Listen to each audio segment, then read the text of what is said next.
He died with snow in his hair and came back with someone else's orders in his mouth. Jon Snow was resurrected, and what returned may have been a conduit rather than a man. Tonight I want to show you how resurrection in fiction can be a horror about erasure.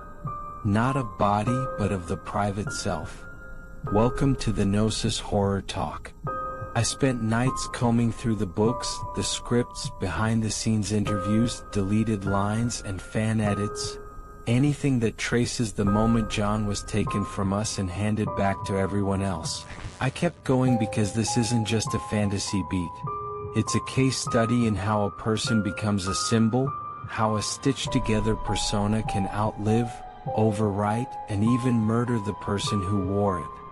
If you've ever felt a hero you loved change into something unfamiliar after too much watching, hit like, subscribe, drop a comment and share, because attention writes back and sometimes it writes over. Start with something ordinary. A child raised outside the family, learning the world in small humiliations and quiet loyalties.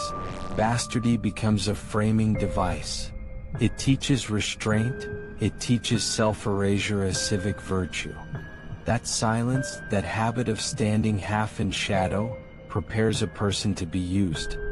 When he dies at the wall and is put into the hands of a ritualistic resurrection, the narrative flips from one of private identity to one of communal need. Death is the hinge where subjectivity can be repaired or replaced. The horror I want to linger on is how the stitches are made, not with needles but with expectations. When a story resurrects a man, it often needs him to be purer, clearer, a vessel for destiny. Fans supply the prayers, the plot supplies the ritual. The resurrection is a public event, a recalibration. What comes back is sometimes a leaner version of the person we knew, less messy, more decisive, standardized. Think of it like a firmware update pushed to a living organism. The update fixes the bugs the plot found inconvenient. It also removes features that don't align with narrative efficiency. Doubt, private shame, contradictory loyalties. Those are noisy human things. The story prefers a single frequency instrument that can play the chords it needs. You can see the traces of this process in small things. Watch his face across interviews and scenes before and after the second coming. Notice the micro-expressions that cluster. The way his jaw tightens before an order, the brief absence in his gaze when a memory should flare.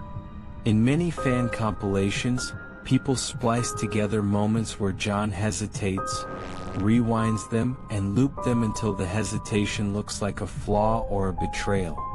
That chopped hesitation is where identity leaks out. Replace it with a resolute nod in the edit and the man looks born from steel instead of doubt. The edits aren't just for shock value, they are training samples. The more we watch a polished sequence, the more our memory tolerates the polished version as original. There's also a quieter, more insidious mechanism: collective narration. A city of voices agrees on who a person must be. After resurrection, Jon is less a man with a private interior and more a mutable role. King? Commander? Betrayer? Savior? Each label imposes a script that the living must perform. The more the public narrates him, the less he can answer from inside. He becomes a node in a network of expectations. You can imagine the internal experience as memory loops. An old memory comes up. Someone across the hall says the right interpretation. He adjusts silently because the cost of dissent is exile or war. Over time, the loops harden into pathways his mind follows without permission. And then there's the violence of consent. Operating as a symbol permits people to act on you in ways they wouldn't if you were only a private person. Allies demand choices aligned with their hopes. Enemies project monstrosities. The script makers ask for sacrifice. When Jon executes deeds that in private would break him, killing to preserve a kingdom, sentencing a friend for the greater good. The narrative frames those deeds as inevitable. The horror is that inevitability erases accountability. A man performs a violence because that's what the plot requires, and must then live with the hollowness of having been manufactured into that choice.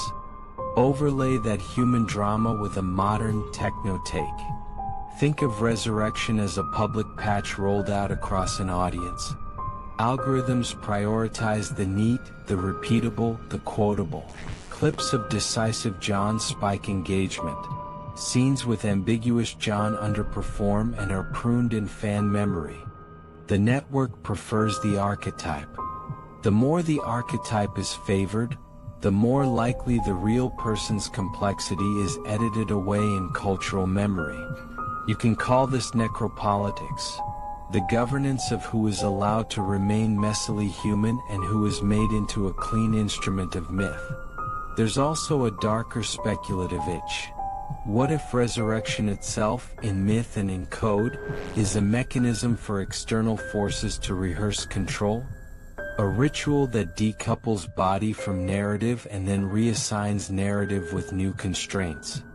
Is the resurrected man whole, or is he a hybrid, human tissue animated with a script borrowed from thousands of watchers and editors?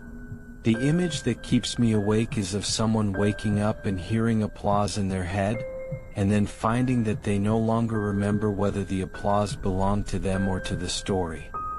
Fans argue about rightful kingship, about lineage, about the fact of who Jon is, but the more important question is quieter and uglier.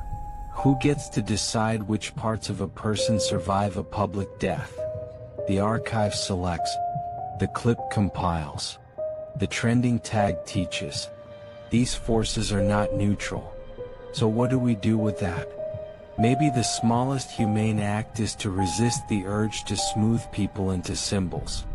Let them have contradictions. Let them keep their hesitations.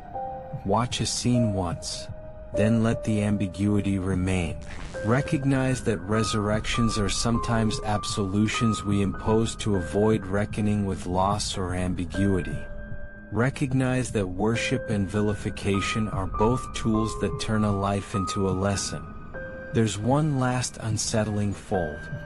If a character can be rewritten post-mortem by culture, what does that say about living people around us who are subject to the same process? If Jon can be refitted, so can any of us. Stories teach us how to see one another.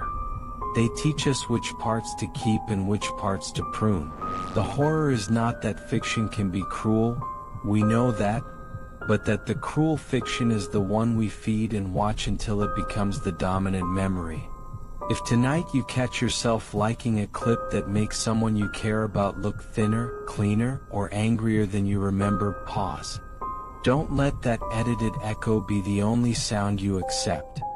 If someone you love dies in a story and comes back obeying a plot you don't trust, remember, resurrections can be gentle repairs, but they can also be surgical erasures performed in public. If your dreams return someone you loved wearing someone else's skin, don't answer them in the morning. I'll see you on the other side of the story.